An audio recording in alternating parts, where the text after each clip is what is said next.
which connects people that are interested in learning more about menstrual health. Here you will find networking and volunteer opportunities. You can filter by location, expertise, and find people to collaborate with. You can also find grant and funding opportunities. Join our growing network to make period care more accessible.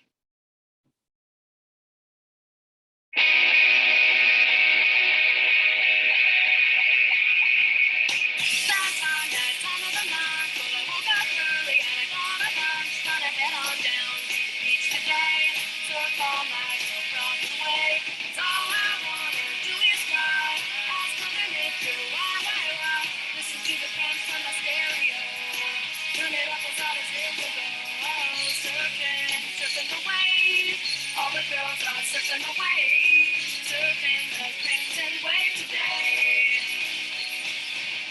Gonna call it sick to work, I don't care, my boss is a jerk. Can't believe all the pain I did. Give me white wine and bike again. All my girls, they wanna go, take their minds on romance world. So it's time to let her on my baby too. 'Cause I've got sharks in hot pursuit. Surfing, surfing the wave. All the girls are surfing the wave, surfing the crimson wave today.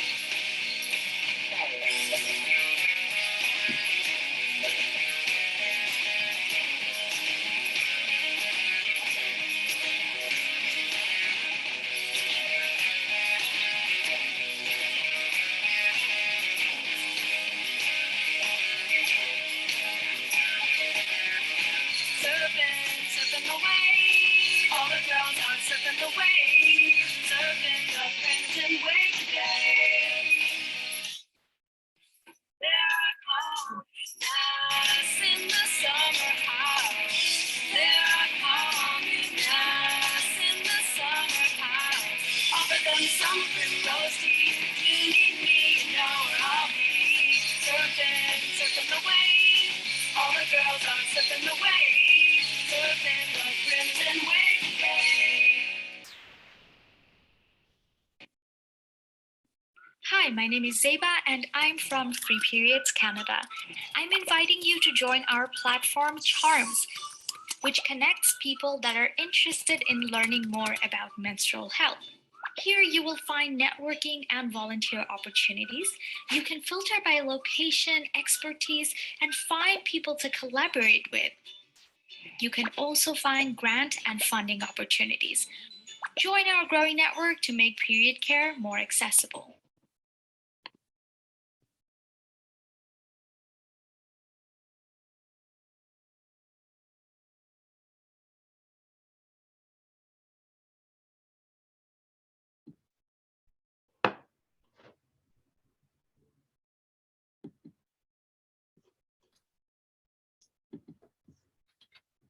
Good evening. I want to begin by acknowledging that Indigenous peoples are the tradition guardians of this land that we call Canada. I believe that land acknowledgement is an important, but it's a very small first step for non-Indigenous folks and their organizations to undertake on the journey to true reconciliation. If you're not sure where to begin or wish to learn more about the land that you're situated on, please visit native-land.ca, which is an excellent resource for Canadian folks to visit. Where I am situated today is known as Waterloo Region in Ontario. Waterloo Region is on the Haldimand Tract, which encompasses 10 kilometers on either side of the Grand River and is the traditional territories of the neutral Anishinaabe and Haudenosaunee peoples. If you live or work in Waterloo Region, I encourage you to learn about the many different organizations working for Indigenous causes, such as Land Back Camp, one that I support personally and organizationally. You can find out more about them at landbackcamp.com.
Hello, everyone, and welcome. Thank you so much for joining us this evening.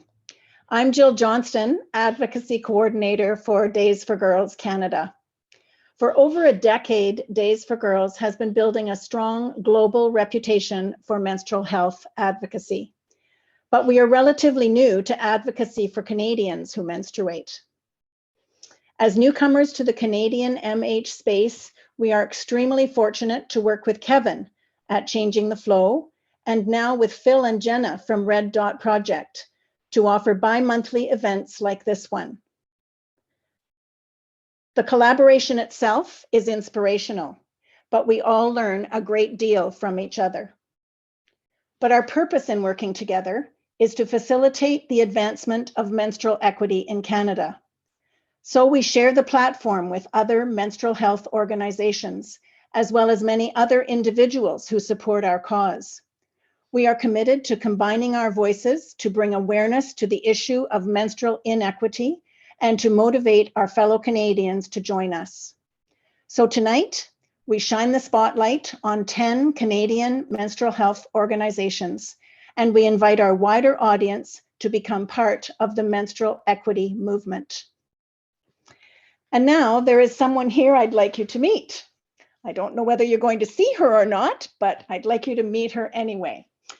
Jenna Gall is a recent graduate of the Social Service Worker Program at Seneca College. During her program, she completed her practicum with Red Dot Project. Jenna decided to stay on with Red Dot Project to continue to work toward menstrual equity, a cause that she is extremely passionate about.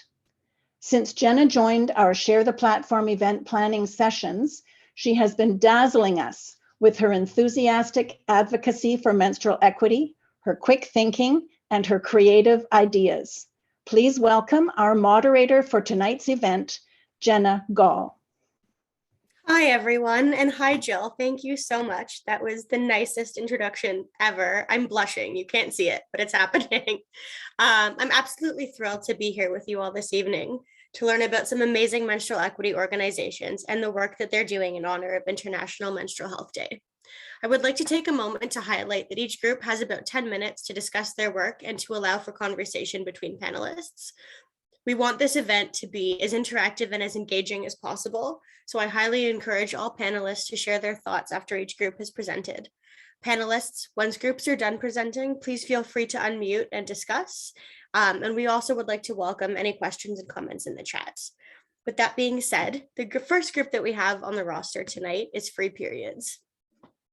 So Zeba from Free Periods will be joining us. And the mandate of Free Periods is to promote menstrual equity by making menstrual supplies accessible to those who need them, through conducting research to investigate new solutions, and through supporting the collaboration of menstrual equity advocates. Zeba, please take us away. Hi, Jenna. Thank you for that kind introduction. And thank you for this opportunity to come in and chat a little bit about the work that we do at Free Periods Canada. So like Jenna mentioned, my name is Zeba, and I'm the founder and director of Free Periods Canada, which is a grassroots nonprofit organization, and where most of our work is located on the unceded lands of the Musqueam, Tsleil-Waututh, Squamish, and Squamish nations, also known as Vancouver, BC. So when we had initially started, we focused more on towards product distribution, so distributing menstrual supplies to folks in BC. And over time, due to our close association with the University of British Columbia, where we actually started as a student club, we decided that our resources would be better focused on research and trying to figure out ways to make the movement more research and evidence-based. So one of the research projects that we completed in 2021, I believe, was essentially to look at what everybody's doing across Canada and how can we really figure out a way to support all the different work that folks are doing. And this was way before this platform was formed. So we really didn't have a way to communicate and see, what everyone else is doing. So one of the things that came out through that project, actually, I interviewed about 27 advocates across Canada. And that's actually how Kevin and I got introduced, because he was one of the folks that I interviewed. So one of the big findings of that research was that there was this need to have a central repository where people can share resources and talk to each other, and so we wanted to focus on collecting all of these wonderful tools and resources that people are developing and put it into one place where everybody can access it. So then the following year, we developed a platform called Charms, and it acts almost like a membership website. You get to log in, you get to interact with other people, as well as share resources there. And I know many of you have already joined that platform, but if you haven't, I really highly encourage that you check it out. I was wondering whether it would be useful for me to share my screen and show the participants what it looks like, or I don't know if I have the ability to do that. Oh, looks like I do. So I'll quickly show you guys what it looks like, and I hope that you're able to see the right screen.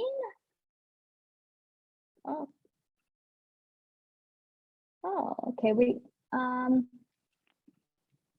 Okay, can you see, okay, awesome, great. Thank you for the confirmation, Neha and Joe.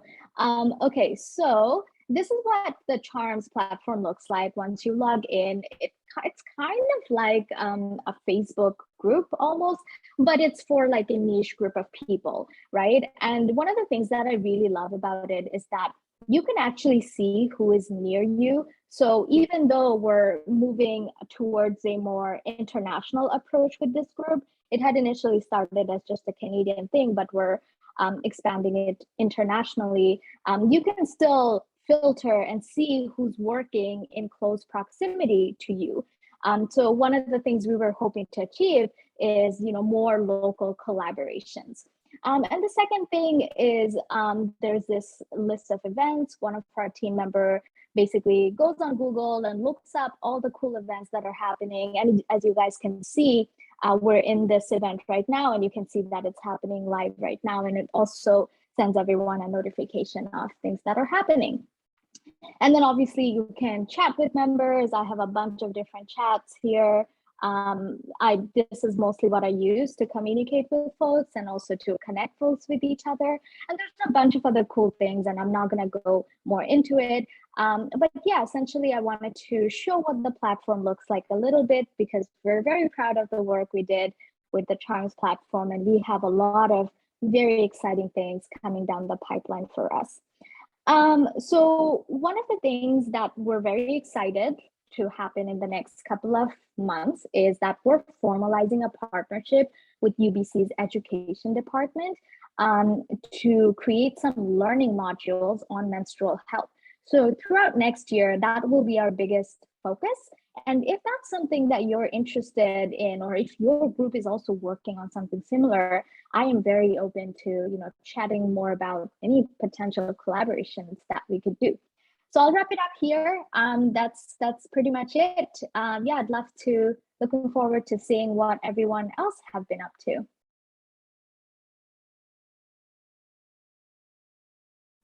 Thank you so much, Seba. I super appreciate your organization's prioritization of research. I think that that's huge.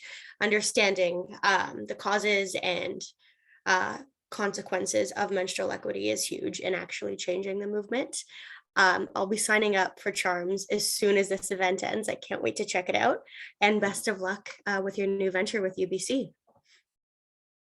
Does anyone else have anything they'd like to add or share?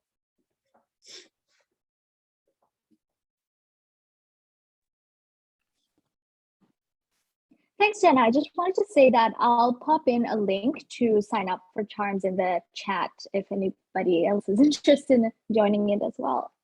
Amazing. Thank you.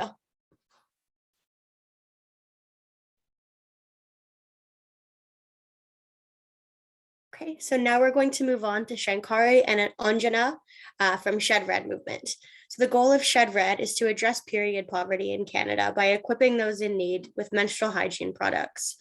These products are distributed through homeless shelters and women's shelters in Ontario and British Columbia and are essential to improving the health and economic outcomes for low-income menstruators. Please go ahead.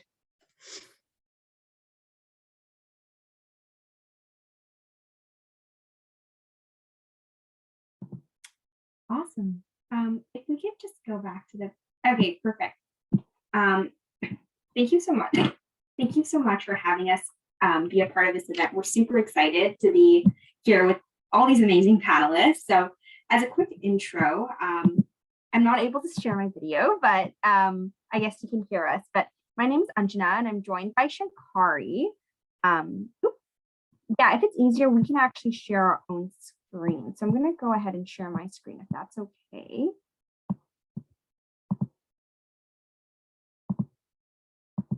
Okay, cool.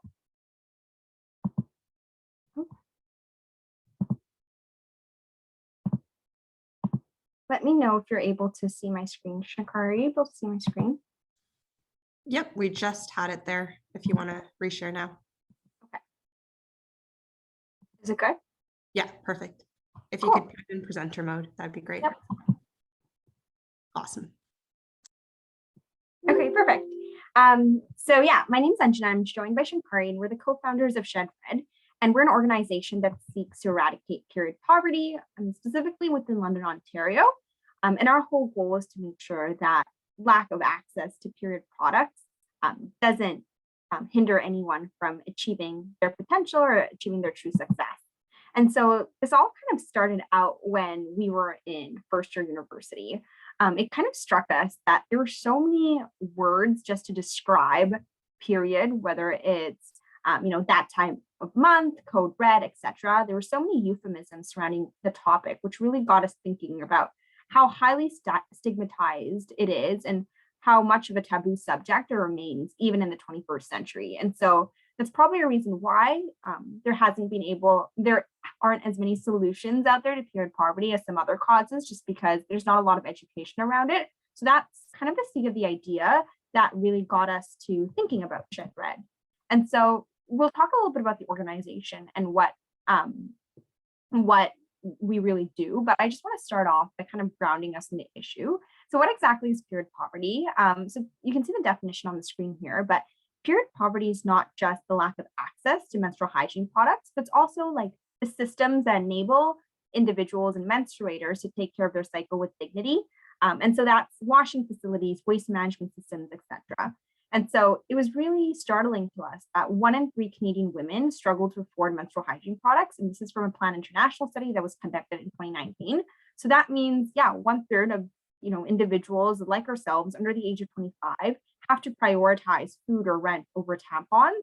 And it's going to have a huge impact on their physical and mental well-being, but also their economic opportunities. And that kind of prevents them from getting out of this cycle of poverty and maximizing the opportunities that are there for them. And we are also students from Western University, which are situated in London, Ontario. And so for us, it was really compelling to see what the issue looks like at a very local level. London, Ontario has a pretty high child poverty rate, and it kind of exacerbates the situation of period poverty because these marginalized communities have a harder time struggling to access these products. We also have, thankfully, and Shankari will touch upon this kind of when we talk about what we do, but we've been able to work with a lot of local partners within London, whether that be small businesses such as Pretty Natural, our local Rexall retailers, etc., to set up donation boxes and to really catalyze the community in terms of crowdsourcing some of these items. And so that's kind of the context of the problem, but I'll hand it over to Shankari to walk you through a little bit about what we're doing. Awesome. Thanks, Anjana. So just to share a bit more about Shed Red's approach to menstrual inequity, we have 3 core pillars that we try to strive towards. One being inspiring agents of change. This is through inspiring students just like ourselves to mobilize their resources in their communities and be able to take action. And this is primarily done through our Red Talks. Our next main pillar is empowering communities, and this is kind of equipping those in need with menstrual hygiene products. And then finally, our last pillar is destigmatizing menstruation, and we aim to kind of do this through our awareness campaigns on social media and blogs. So just diving right into each one of these. On the next slide, I'll share a bit more about our red drives. So we've actually kickstarted some red drives that are in our local region in London, Ontario, but with local small businesses, as well as establishing a partnership with Rexall. And as this is a Western University, within the Western University community, we've also hosted many drives with student-led organizations within our local campus as well. In terms of our Red Rights, we have an awesome social media team that's involved with sharing authentic conversations about period poverty, as well as a team of blog writers, and they kind of share more about period poverty through various different lenses. So I definitely encourage all of you to check out our blog as well. And in terms of our Red Talks, these are essentially 45-minute comprehensive lectures that we have with students from various different high schools in Toronto, as well as the London region. We aim to kind of have candid conversations with them about the stigma surrounding menstruation. We discuss like the socioeconomic impact of menstruation and so much more. To date, we've actually educated over 150 students, both males and females, about dispelling the stigma, and they've kind of went on their own way to create donation drives at their respective high schools as well. Finally, one of our most, one of the biggest things that we've been able to launch this past year, which is a huge passion project for both of us, was It's About Bloody Time. So as we were doing these Red Talks with students, we kind of discovered that many were kind of reluctant to share their experiences relating to periods within a classroom setting, as well as just in general having that opportunity to engage in open dialogue about menstrual health. So Anjana and I created this card game essentially, which is basically kickstarting meaningful conversations about menstruation, as well as educating the next generation about period poverty. This card game is essentially like 52 carefully crafted questions that helps foster a deeper understanding about menstrual health and period poverty in Canada. And it has 3 different levels that are essentially going through the awareness, reflection, as well as allyship, as well as these fact-based cards that are kind of functioning as wild cards. But we hope to kind of be able to create impact within high schools, as well as anyone that's interested in having these open conversations either with their friends or other peers as well. So we dropped the link to that as well. Kevin's been a great help in terms of being able to launch this card game, as well as being able to sell it. So would love to have everyone take a look at that as well. So that kind of wraps up what we've been working on. It's going to be really great hearing from all of the different panelists about their work as well. So would love to kind of collaborate in any way. Feel free to check out our social medias, and I'll also drop our email in the chat as well if there's any way that we could kind of collaborate and have a discussion as well. So thank you so much. I'll pass it back to Kevin, I believe. Thank you so much, Anjana and Shankari. That was super informative, and I'm really, really grateful that you took the time out of your day to speak at this event. I think that the Red Talks and About Bloody Time are huge components of furthering menstrual equity. And I think that it's really great to have these ways of broaching the subject in a more comfortable and familiar way for youth and starting these conversations young. So thank you so very much.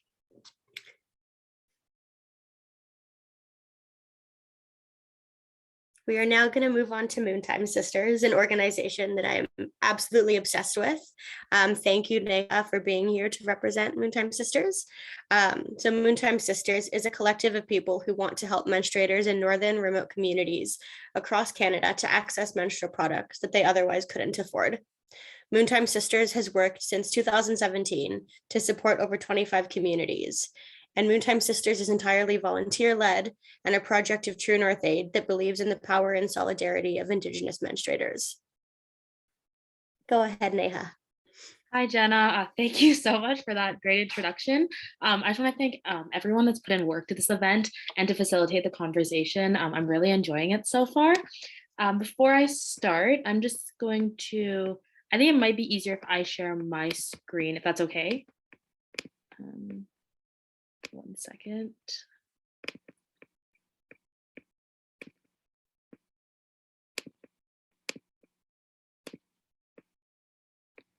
Okay, can everyone see my screen?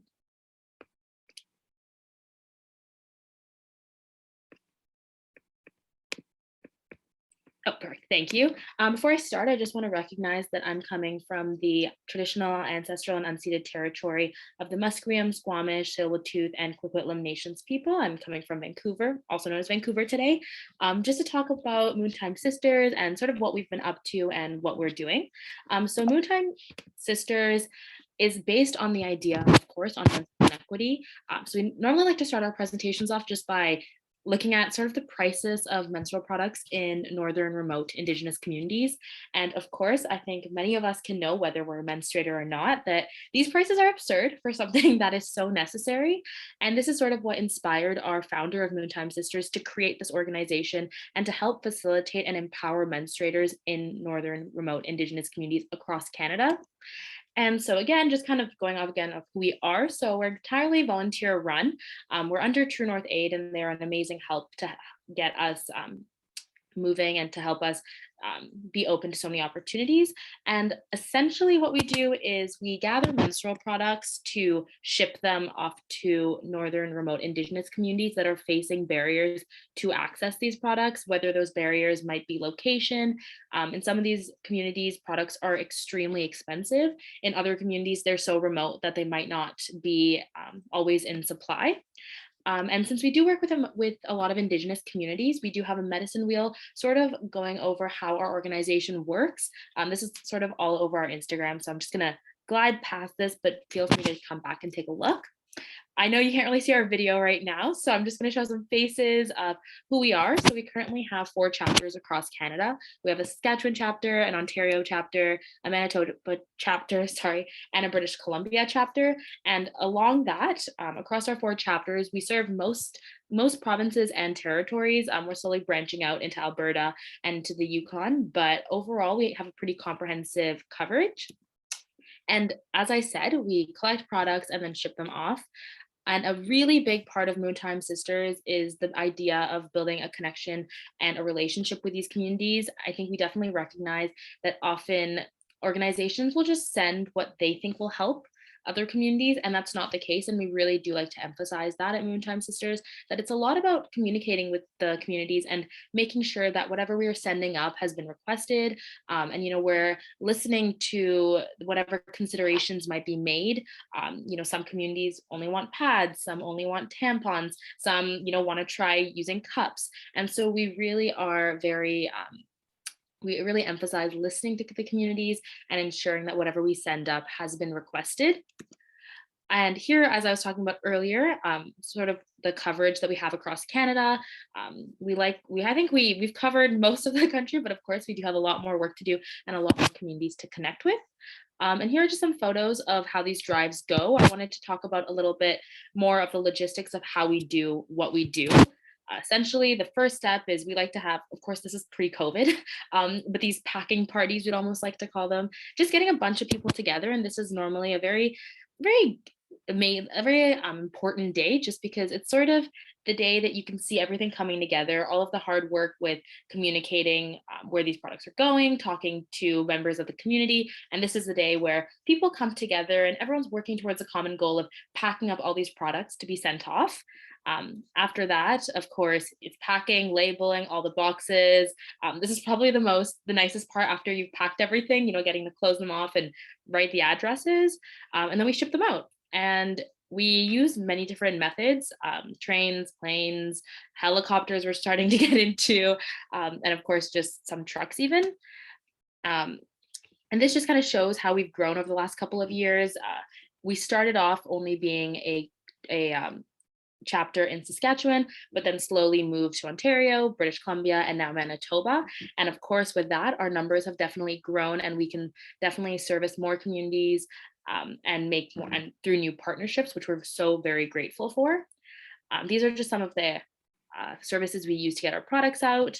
And these are just some logistics. If I had more time, I'd definitely go over them and just kind of break down how a product that costs, $26.49 in northern communities can be a lot cheaper in urban centers, which of course fuels the menstrual inequity that we're seeing, just because menstrual products are a necessity. And the sooner we realize that, and the sooner we're able to work together and facilitate ways to remove these barriers, the sooner we can start destigmatizing menstruation, and the sooner we can start talking about it openly, and a lot more problems I believe would be solved. And just sort of as I wrap up our talk, we just like to keep the slide on.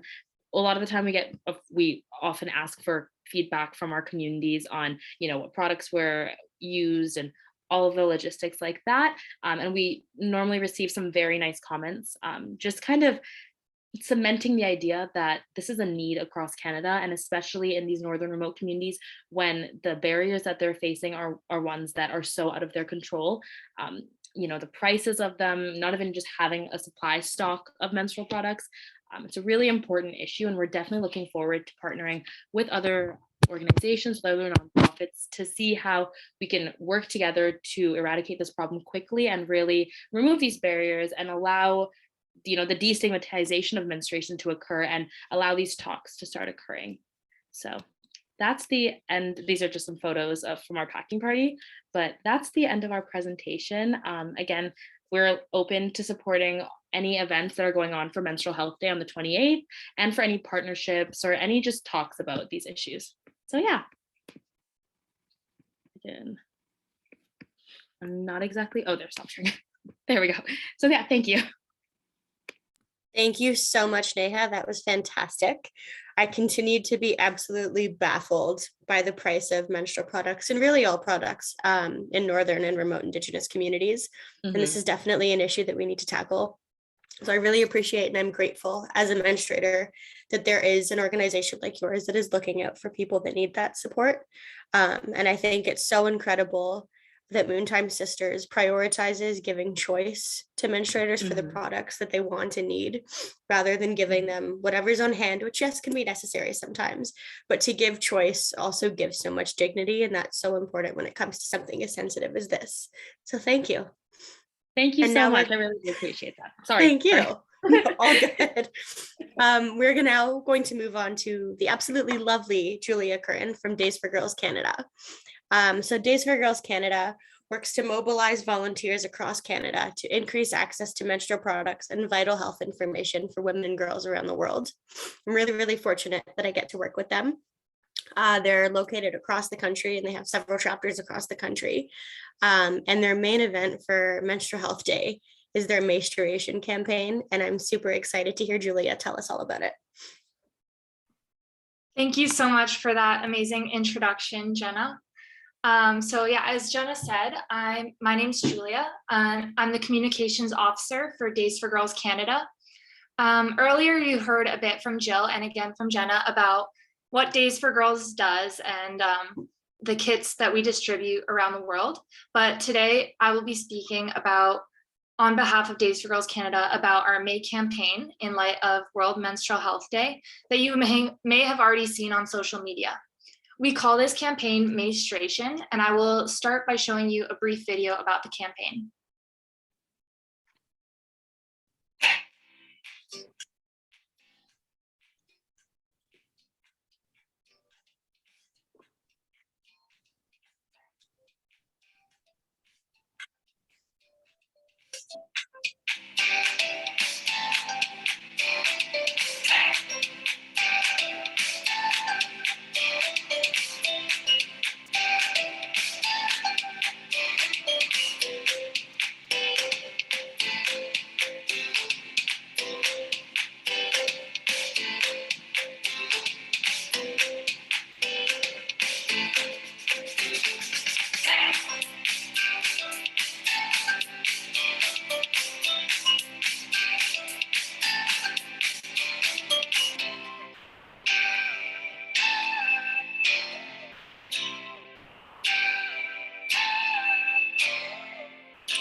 So to summarize the menstruation rulebook that was shown in the video, the menstruation challenge consists of painting your thumbnails red for the month of May and taking a photo of yourself making the MyCycle hand symbol to post to social media and tag 5 friends to do the same. This is our second annual menstruation campaign, and it has already grown since our inaugural 2021 year, because now menstruation has its very own website. You can find this website at menstruation.ca. And I'll share my screen. Oh, yeah, I can share my screen with you guys to show the website. Can you see it?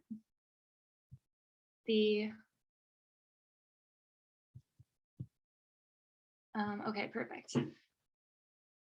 Yeah, so on this website, you can read more about the campaign itself, including its origins, how Days for Girls Canada is involved, exactly how to participate and where to donate. Here is what was shown on the video, how to participate. And you can also read our blog, if I may say so. Here you can check out our first blog post from last year's menstruation, where it'll show some highlights from last year, including Damian Warner showing his My Cycle. Now let's talk about the My Cycle. What does it symbolize?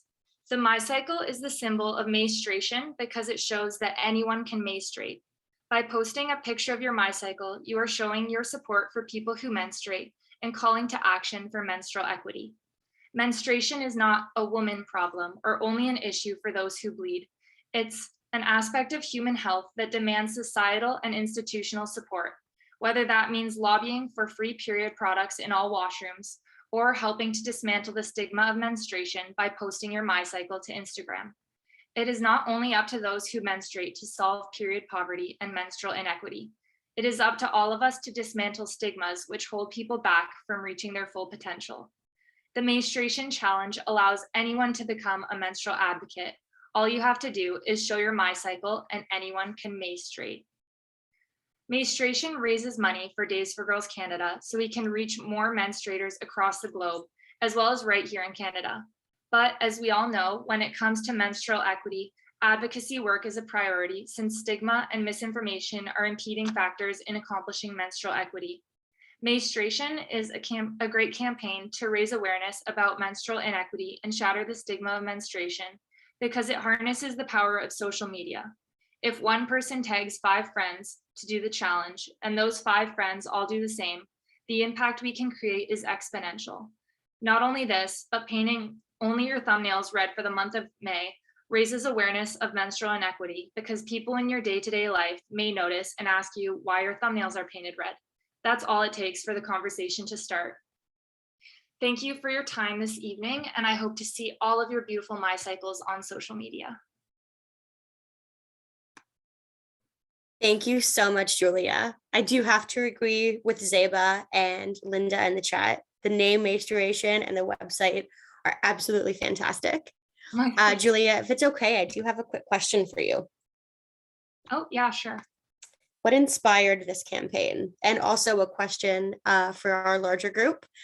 Can we challenge all of our participants today, myself included, to post a My Cycle pic?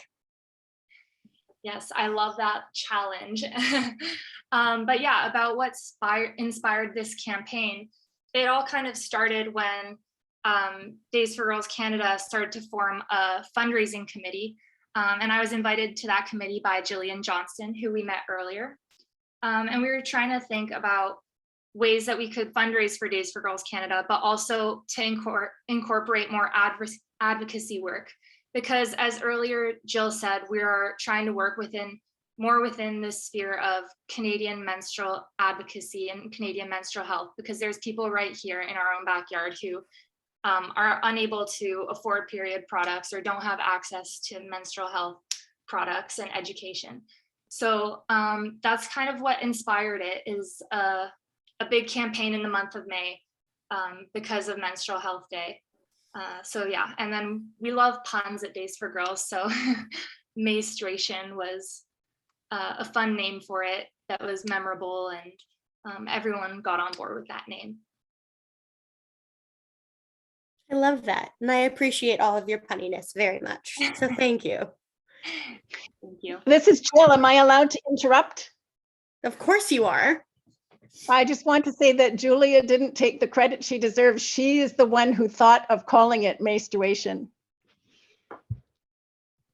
I love that. Thanks, Jill.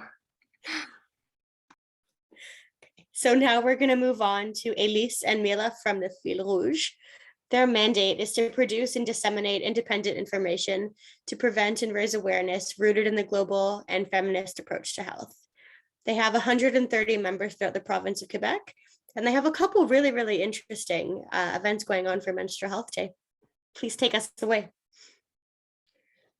Okay, hello everyone, it's Mila. I'm in charge with Elise of the project of Fil Rouge. RQSF is a 25-year-old nonprofit organization whose mission is to defend the rights and interests of women in matters of health in a feminist and intersectional approach. We are currently leading a new project, Le Fil Rouge, supported by the Government of Canada, which will last till March 2024. Through this project, we are committed to raising awareness among both the general public and decision makers about the challenges of menstrual poverty. We jumpstart actions that will lead to the reduction until equity is achieved. May 28th is a special day to break the silence, to spread the necessary information about menstrual health, and to question more widely the condition of menstruators and the issues related to period poverty. That's why, through the month of May, RQSF wishes to mobilize, draw attention, inform, and raise awareness around the topic of menstrual equity. Our agenda will be highlighted by several events, which we, Elise and I, will present to you today. On May 18th, and as you can see, at 1 p.m. Montreal time, we are organizing the menstrual quiz. Everyone can participate, menstruators and non-menstruators. It will be moderated by Kevin from Changing the Flows, Tiffany from Quebec Food Bank, Elise and I. The quiz will consist of questions of menstrual poverty and its issues, but also of menstruation and its taboos, more generally, with multiple choice answers. Each question will then allow us to, or our co-host partners, to provide information of the theme or shed some light on correct answers in order to raise awareness among the numerous, we hope, participants. There will be no right or wrong answers, no losers, only winners and some fun, we hope. In order to encourage registration and add some suspense, a raffle among the participants will be organized at the end of the event. And it will be obviously ecological paths from our partner, Ococreation. We'll add several guides of healthier and happier period too, created last year by our organization. If you are interested, the registration link is on our Facebook page, but we will put it also in the chat. Note, though, that the event will be in French. Before I hand off to Elise for our other event, I will add that we are also preparing a big campaign on our social media. Its key message is Together Towards Menstrual Equity. This includes, among others, a video produced with the help of our partners, all committed to the cause of menstrual poverty. This video aims to unite, to engage, and to evoke commitment to the cause of menstrual poverty and its issues of equality, dignity, and health. It will be released on May 28th. And now, here Elise. Thank you.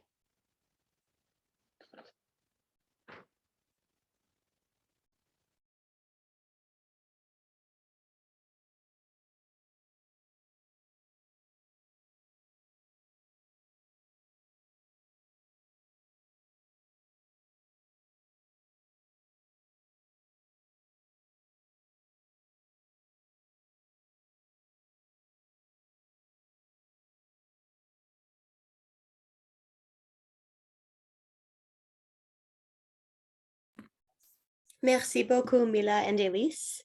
Oh, sorry, can you hear me? Elise, yeah? Wait, sorry, the sound didn't work, but can you hear me now? Yes, please go ahead. Oh, sorry. Oof. Sorry. Um, mm, mm, yes.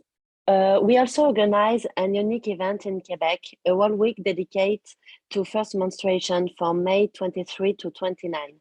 It's called the Semaine Rouge, Red Week, and we organize it with a coalition that includes Serena Quebec, which is a community organization that educates people to manage their fertility naturally, Madame Lovary, which is a company that sells period panties and advocates for menstrual health and access for all to sustainable menstrual products, and two naturopaths, Laurence Sala and Andréane Beaulieu, who help people who menstruate from first period to menopause in order to promote reproductive health and fertility. Such a good team. We determine the week's workshop schedule. To determine it, we surveyed parents and teens to find out what their needs were. So there will be 8 free online workshops during this week. The goal is to create a safe space to talk freely about first menstruation and learn more about different topics such as the menstrual cycle, parent-children transmission beyond taboos, different menstrual products, etc. These workshops can also be very interesting for caregivers too. If you are interested, you can find the link with all details about the workshops and registration on our Facebook page. But the workshops will be in French, and I add later the link in the chat. Finally, I would say, in addition to what Mila said earlier, that we will create a moment of union and mobilization on our social media on May 28th. As Mila said, the key message is together towards menstrual equity. To spread the word, we are going to send to all our members and partners next week a bracelet as a symbol of the engagement for menstrual equity and soft documents that provide information about it. We hope that a lot of them will take a picture of themselves with a bracelet and post it on social media. We will also share a picture of the ambassadress of a campaign, the actress Cadre Brunet, proudly wearing the bracelet.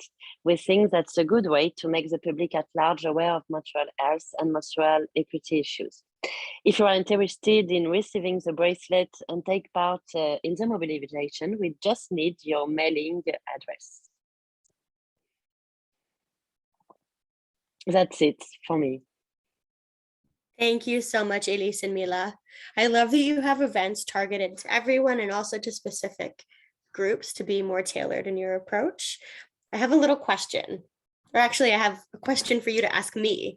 Is there any chance that we could get a sneak peek of one of the questions from your menstrual quiz? Oh, yes, of course. Ooh, okay.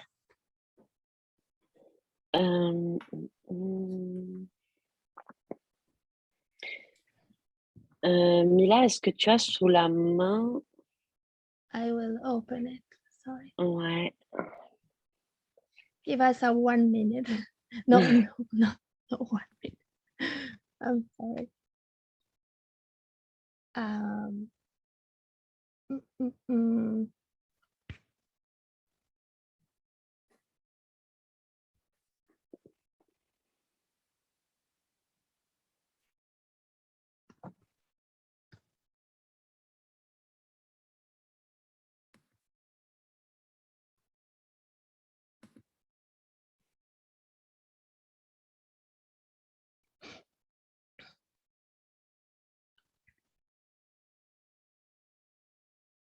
So, for example, we'll ask about the first protection, menstrual post protection. We can also ask about the menstruators, most likely suffer from precarity, from poverty, period poverty. Then we will ask some funny questions just about the myths or other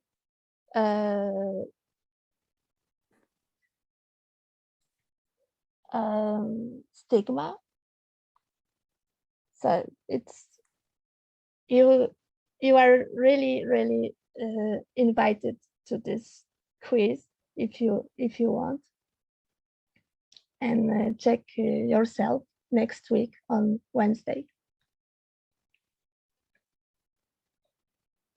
I love that. Thank you so much. I'm looking forward to putting my French immersion skills to the test and completing your quiz next You are week. very welcome. Thank you. Thank you. Okay, so I think we're going to take a quick 3-minute break now, as we are a little bit ahead of schedule.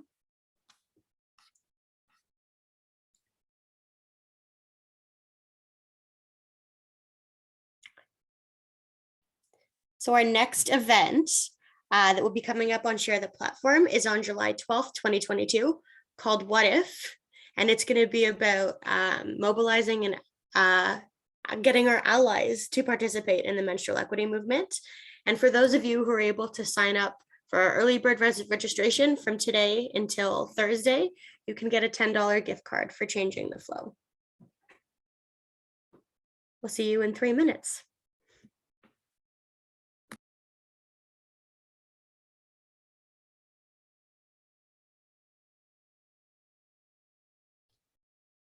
Oh my goodness, you guys, this is the most amount of people together in one place that I can remember in such a short period of time.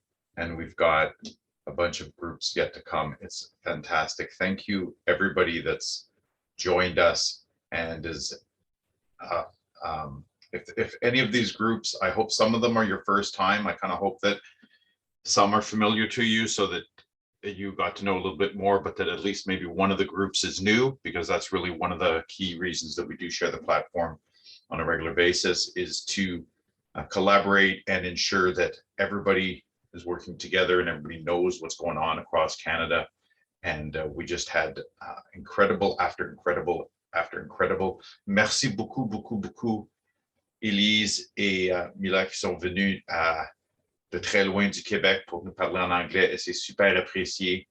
And we have another group from Quebec in our second half.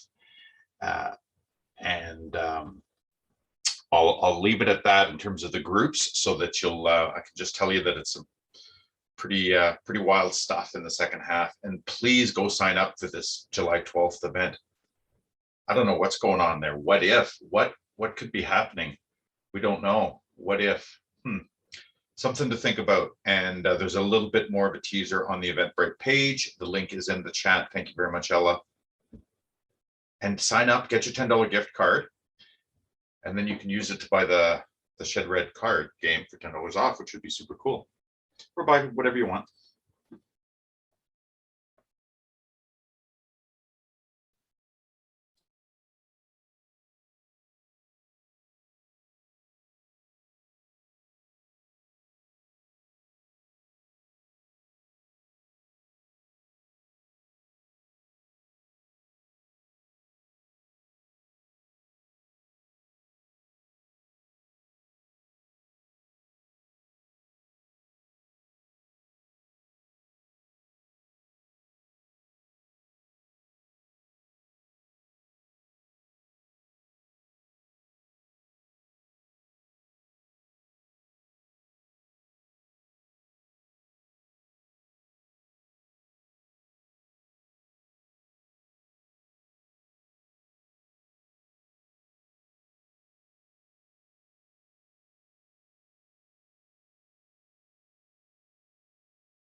We're going to come back from our break very soon. One of the features of Zoom webinar that I wish I knew how to play with on the fly is enabling some of the chat with the audience, because we as hosts, we have the benefit of seeing all the feedback coming in from the audience, and It's not shared outwards though, but I can tell you that there's some pretty cool emojis and reactions coming in, and yeah, and I don't know why the reactions, that's the reactions function is also missing. That's a Kevin thing. We have a rule at Share the Platform that when anything that has been done to excellence was everybody else. And if there's been a glitch that showed up here or there, then that was probably me. And that's not to be self-deprecating, that's just the reality of how it works. So I did something to somehow remove reaction buttons. So what you can do is just raise and lower your hand really fast. We won't think you're panicking, we'll just think you're clapping. And yeah, go check out this, go check out this, go check out this what if. It's gonna be absolutely wild. Probably if you're like super curious and you've signed up and you want to know what's going on before we post it on the Eventbrite, you could always join our preparation committee, because the event's July 12th. So we'll be working on it over the next few weeks into June. I'll hand things back to our fantastic host, Jenna. Thank you. Thank you, Kevin. I'm so excited for July 12th, and I'm so excited to work on planning it with you all. And yeah, whoever would like to join in our planning committee is super welcome. We'd love to have you. So we're just briefly going to talk about United Way's Period Promise campaign and the stuff that they have going on for Menstrual Health Day. So United Way British Columbia is the lead in the United Way supporting the Period Promise campaign. So there's more than 15 United Ways in Canada that run their own Period Promise campaigns of different shapes and sizes, and approximately 40 United Ways are involved in menstrual equity work around the country. So the 4 pillars of United Way British Columbia and their focus on menstrual equity is the collection and distribution and fundraising for menstrual products to community agencies, and those products are then shared with the community at large. The second is conducting community-informed research into the issue of limited access to menstrual products, as well as its effects and the benefits of having access to a variety of free products. United Way BC also works to build and strengthen the menstrual movement so that we can collectively advocate for better policy around menstrual rights. And finally, to strengthen public and private policy commitments to increase access to menstrual products and wraparound supports for everybody. So on May 28th, there will be a virtual federal policy advocacy workshop being held by United Way. And this will be the second in a series all about building collective voice and capacity to advocate for strong, inclusive public policy to the Canadian government. So I'm really excited for that as well. So now we're going to move on from Megan from the Period Purse. The Period Purse is doing huge things, and they're striving towards menstrual equity through outreach and reducing the stigma through education and advocacy. They currently have 14 chapters across Canada. And for Menstrual Health Day, they'll be spreading awareness of menstrual health through lighting up monuments in red across the country, raising flags, and proclamations from various cities announcing Menstrual Health Day. Please go ahead, Megan. Thank you so much, Jenna, and thank you everyone that's here tonight and everyone who organized this. I am Megan Scott. I am a chapter leader in Sault Ste. Marie Algoma. I have been since 2018. And I also do administration work for the organization. I'm not sure if the PowerPoint is up or is able to be up. Oh, perfect. So next slide. I would like to acknowledge that I am in Robinson Huron Treaty Territory, and the land on which I am gathered in is the traditional territory of Anishinaabe, specifically the Garden River and Batchewana First Nations, as well as Métis people. Next slide. So the Period Purse was the first national registered charity in Canada to deal with period equity and reducing the stigma. It was founded in 2017, and we have been a national registered charity since 2019. Our mission is to strive towards menstrual equity and reduce the stigma of periods. Next slide. We are made up of volunteers from all over Canada, and in 2021, our volunteers gave over 5,000 hours. We are run by a board of directors, and being a registered charity, we report to CRA. Next slide. So a healthy period is a 1 month supply, and it's usually about 35 period products. And in 2021 was our most successful year. We donated over 68,000 healthy period packs. And in the first quarter in 2022, we've already donated over 39,000 healthy periods. And in 5 years, we've donated over 3.2 million period products. We have a menstrual cup program, donating thousands of cups each year. And we also donate other reusable products that are important to us. And we are currently in 14 Canadian cities. Next slide. So inclusive language is very important to us here at the Period Purse. Little swaps can make such a difference. So I'd like you to look at this slide and what is one word that you could change in your language now to be more inclusive. We also have a really good blog on our website if you wanted to check it out. It talks about why the Period Purse uses inclusive language and gives you a little more information. Next slide. So we are just one period equity group here in Canada. We really all work together to make things stronger. The Period Purse itself has 3 pillars. We have outreach, which we're donating free period products, disposable and reusable. And right now we have 13 chapters across Canada and our Toronto locations. Next.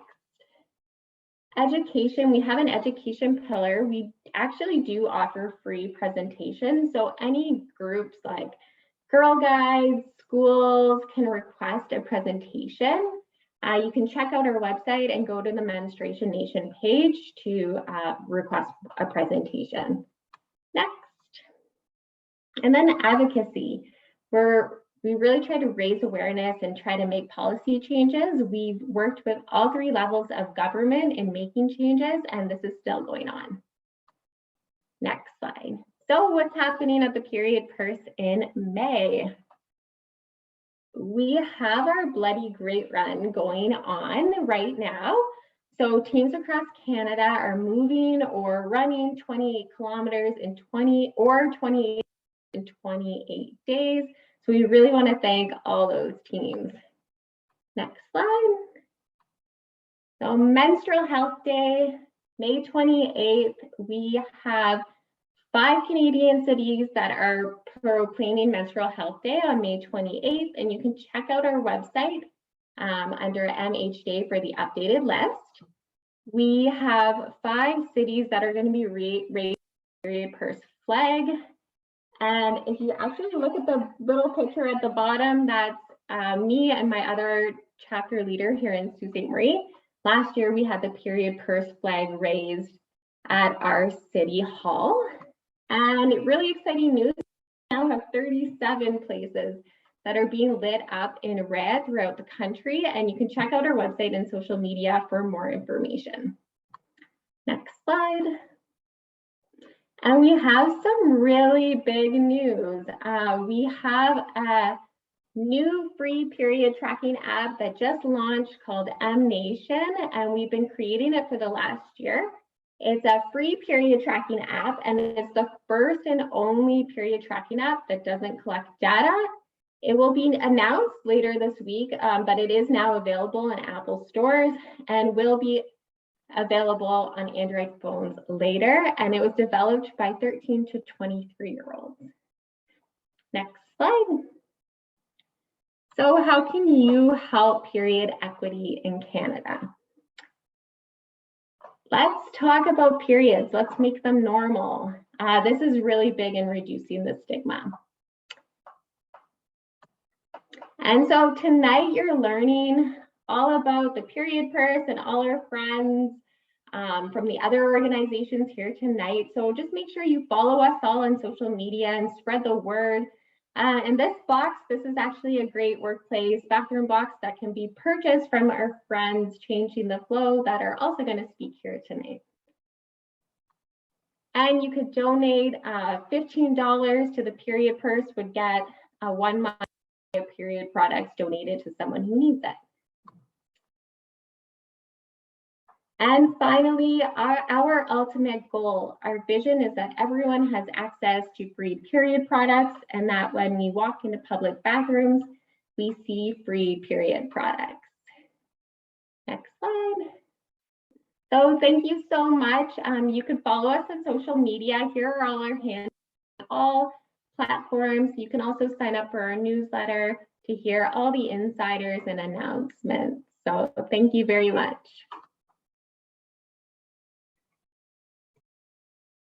Thank you so much, Megan. If I was a runner, I would definitely be participating in the Bloody Good Run. And I do have a quick question for you as well. What was the response like to the Menstrual Cup program? The Menstrual Cup program, I don't know the exact number. I'm not directly related to it, but I know here in Sault Ste. Marie, there are a couple organizations that participated in it. I don't know how many menstrual cups they had donated, but they signed up, and so they got a little education session on it from our team. And then so now we're able to donate menstrual cups to them. So it's a really great program. That's amazing. Thank you so much for sharing. Yeah, no problem. Thank you. I have a comment. Is it okay if I make a comment? It's Jill. I'm not sure. I'm not sure about raising my hand. I'm not really sure that that works. But anyway, I just wanted to say how pleased I was to hear and see that you are concerned about the language and the choice of wording. And I think that that is really important as we share the platform, as we link arms, join voices, whatever, across Canada in this movement, that we all start using the same terminology. And I love your terminology, especially getting away from feminine and hygiene and getting into health and menstrual products and all the other suggestions you made. Days for Girls also has a similar list. Ours is a bit longer, but yeah, I think that it's good that we're all heading in the same direction. Thanks so much. Thank you, Jill. I really appreciate that comment. Thank you, everyone. So now we're going to move on to Clara and Haley from Monthly Dignity. Monthly Dignity works to tackle the causes and consequences of period poverty and to work towards menstrual equity in Montreal. Their work consists in relieving period poverty by distributing free menstrual products to people living in precarious situations and in raising awareness by providing menstrual education to the community.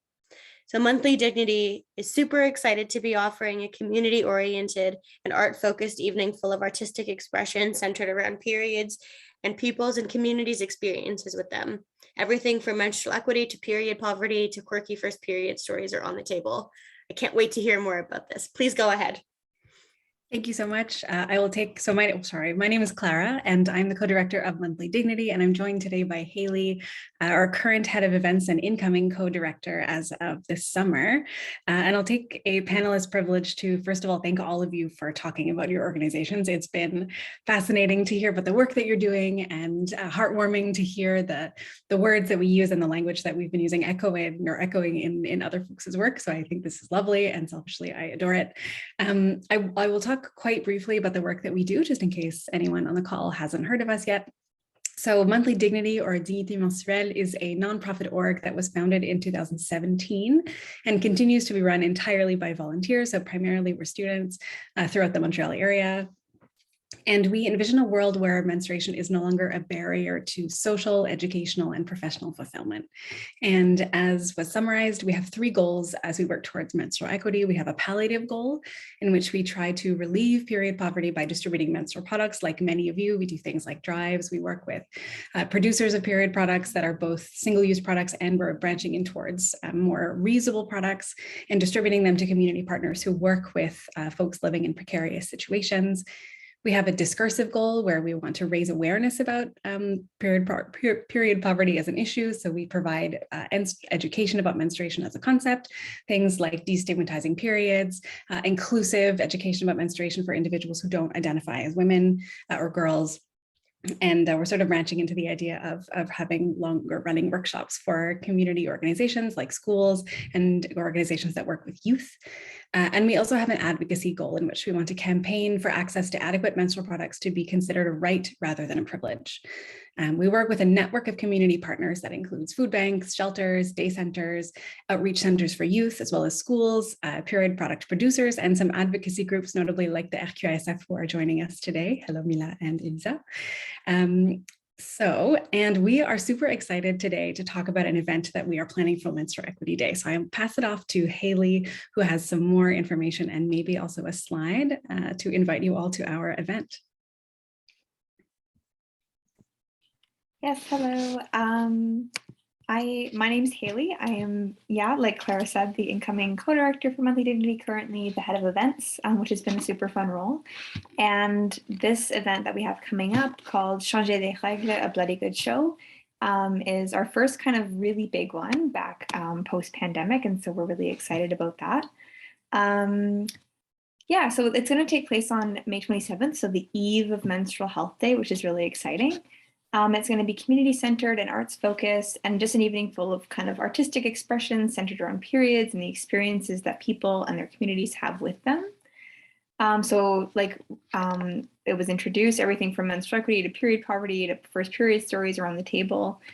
We currently have an open call for related art in the form of spoken word poems, stand-up comedy, storytelling, short plays, rants, paintings, photographs. We really want to create a really safe and open space for people to kind of express their views of menstruation and menstrual equity however they feel is appropriate for them. The event will be hosted at a local venue called Mainline Theatre, which is going to be really fun and is funded in part by the Quebec Public Interest Research Group, QPIRG at McGill. And we're also really excited to be collaborating with and featuring Le Théâtre des Petites Révolutions. They will be giving us a first glimpse at their newest performance called Bad Cup, which is just the best ever wordplay on good cop, bad cop. I think I'm always going to say good cup, bad cup now by accident. And the play will be in French, and we were so thrilled that the group will be collecting menstrual care products on behalf of us at the performances during Montreal's Fringe Festival, which is also really exciting. And we're still on the lookout for performers. So if you know any comedians or poets, photographers, painters, improvers, singers, or anyone who might like to participate in any way, please send them our way. We're just kind of in the main area of Montreal. We're selling tickets through the Mainline site with a sliding scale starting at $10, but we're also offering some free tickets in order to make the event as accessible as possible. But ultimately, all the funds raised will go towards, all the proceeds will go towards Monthly Dignity, and we're completely, like many other folks here, a totally volunteer-run organization. So all of that funding really supports our operations and our ability to support menstruators in sometimes precarious situations in Montreal. That's this big event that we're really excited to be a part of, and really throwing a good in-person Menstrual Health Day again.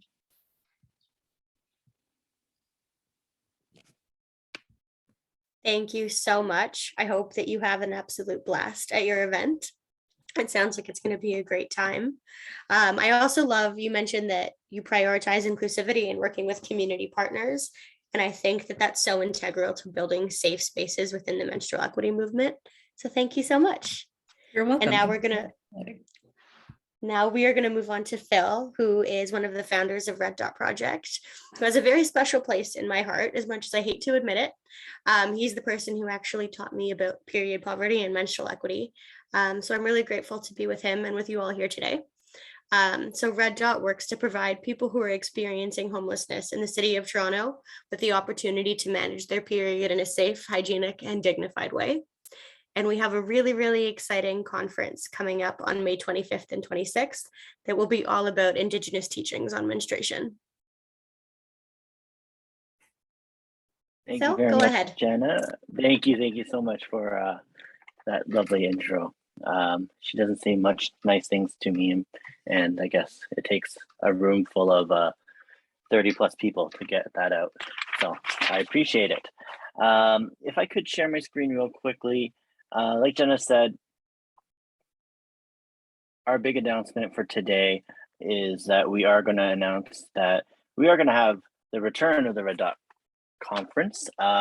We initially had the first conference pre-pandemic at Seneca College, the Newnham campus, and at that event, we were able to advocate and work towards agreement with Seneca College to have them provide free menstrual supplies in all their washrooms across all campuses at Seneca College, in every single Seneca College. So across from Peterborough to North York to King City to York University campus. And so that was a huge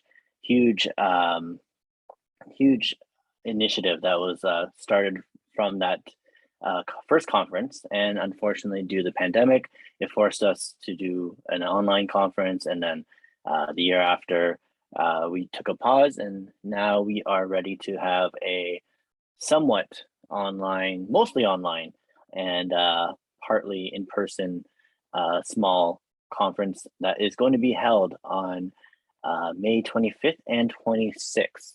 And so this conference, our focus and our theme is going to be on Indigenous menstrual teachings. I think we talk a lot about stigma of menstruation, and we talk about how we need to change it. But I think it's really important for us in this land that we call Canada that we really focus on and recognize those who had menstrual teachings that didn't focus around shame, that focused on really empowering people who menstruate and using this time as a time for them to really really be honored, and we really hope to share a lot of those teachings, and we hope we can have an opportunity to share that all with you. And this was really sparked from something that we had in the works for years before the pandemic. We started working on a documentary with First Peoples at Seneca and Seneca 360. And unfortunately, because of the pandemic, we were never able to really screen and officially launch it. And so we decided at this conference, the first day on the 25th, that we will be launching our documentary that we have created that highlights some of the teachings that we'd like to share. And also with the great donations from groups like Gather, it creates an online platform for us to have an opportunity to have an 8-bit RPG like experience where people can log in and virtually enter a space like a conference space, where we're going to have art exhibits, and we're going to have Indigenous support agency groups present, and just have space for people to be together, even though it's virtual, but also learn a lot about what services and supports there are out there. For the Gather experience, our first priority is going to be for Indigenous youth, and after that, we will open up some tickets to other people. And the next day, on the 26th, we will have a series of different speakers that we have that will cover topics like two-spirit experiences with menstruation, new moon teachings, berry fast, and we have a few also Indigenous doulas to come and speak and talk about not only menstruation, but also childbirth and teachings from Indigenous perspective also. And so, the best of all, and the most important thing that we do try to do with Red Dot Project is ensure that any of our events are inclusive and have people, be able to experience these events without any restrictions and low barriers. So all these things like the Red Dot Conference will be free.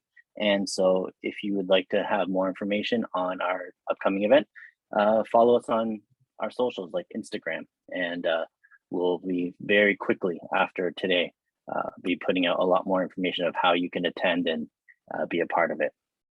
And so last, I will just leave you with a quick preview of the film.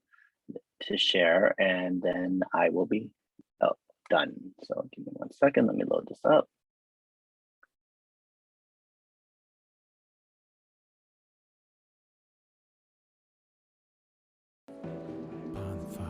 In Indigenous perspectives, it's not a time when women were considered to be unclean or should be separated in the way of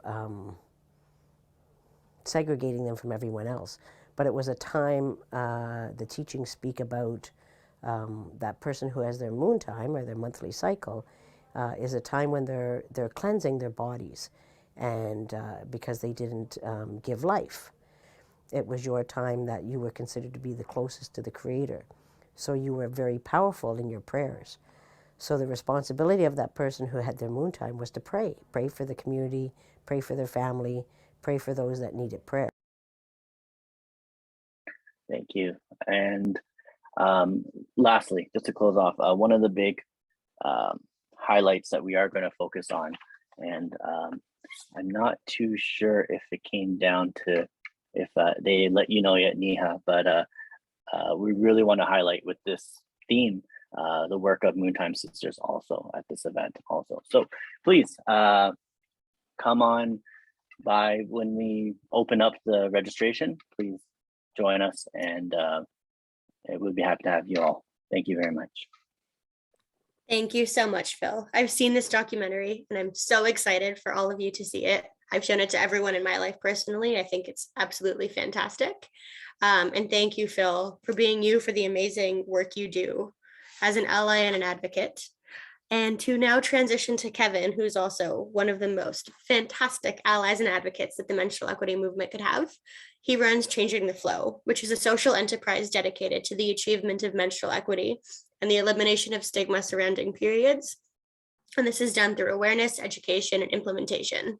Kevin is based in Waterloo, but as all of us here are from different regions, we can see that his reach is expansive. And Kevin, are you ready to go ahead? I am ready. Thank you so much, Jenna, and to everybody that has presented and everybody that's been in attendance. Very, very much appreciated. I will take you through a variety of different things that are happening in May that Changing the Flow has been lucky to be able to collaborate with a bunch of great organizations. Some of this is virtual, some of this is local to our region, and I encourage you to participate in whichever ones you can. First off, I'll start with what's going on all month, and through the wonder of cool technology, QR codes are back.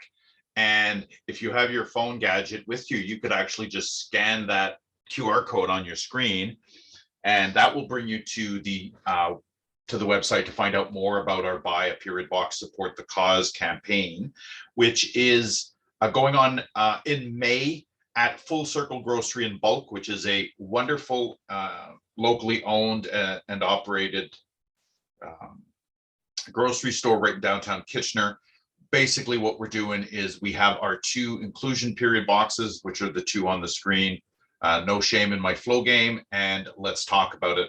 We have those being sold by the store with the additional idea that $5 from every box is being donated to Shore Center. Shore Center is a sexual health and reproductive rights and reproductive health organization locally. Strong organization that's celebrating 50 years. That's their little 50 logo that's on the screen. And the timing couldn't be more prescient in terms of supporting reproductive health, sexual health, menstrual equity organizations. And so we're blessed to be able to contribute in a small way. So $5 from those sales are going to go to them all month. And that's in downtown Kitchener. May 24th is our first in-person event. I feel like so many synergies amongst the different groups, because that's one thing that Phil mentioned. One of the things the pandemic did was just throw timelines out. And one of the very first things we wanted to do at Changing the Flow before Changing the Flow existed was an in-person event. and that really wasn't possible until now. So May 24th, we have, in collaboration with Wellbeing Waterloo Region, a movie / panel / vendor fair happening at the Apollo Cinema, May 24th. And the link to register, to sign up, it's free. It's in the chat. We're gonna show a 6-minute short film called Free Period that is absolutely incredible. And we're going to have panelists from the region. I think they're all announced. They may or may not be all announced on our It Matters site, but I can mention that Selam Debs and Amy Smoke are 2 of the folks on the panel. You definitely want to hear them. And Moontime Sisters is going to be at the event as well, collecting donations. And we're super excited for that. We're also going to have a zine that is being produced for the event called It Matters Period, that's going to be made from the local queer and indigiqueer community collaboration of about 4 or 5 artists. So all that's happening then. If you can't come because you don't live anywhere close to Waterloo Region, but you're like, hey, I want to be involved in some way, please reach out, and we'll whatever we have there, we'll find a way to make it available virtually or through the mail or something, because it's going to be just so cool. Okay, next slide. Thanks, Joe. So then we have all coming up towards May 28th. May 25th and May 28th, we have 2 events in collaboration with the Kitchener Public Library. May 25th, A. Decker, who is the artist that created our very first box, No Shame in My Flow game, she will be leading a paint night in person at the Kitchener Public Library on that Wednesday evening. And folks will be invited to create their very own period box. We have examples on the picture of the left. Those are all created by folks that were at a previous paint night that we did in February. And so who knows what the next ones will look like, but it is absolutely wild to be in the presence of the artist that created this, walking folks through creating it. Again, I'm getting shivers just sharing with you. It is going to be wicked. So, and if you can't come to that because you're not near Kitchener, we're going to do this stuff online again. So you have to participate. It's just the best. Then May 28th, that is on Menstrual Hygiene Day, 11 a.m. to 2 p.m. We have an open event at the Kitchener Public Library. Both of these, by the way, downtown Kitchener.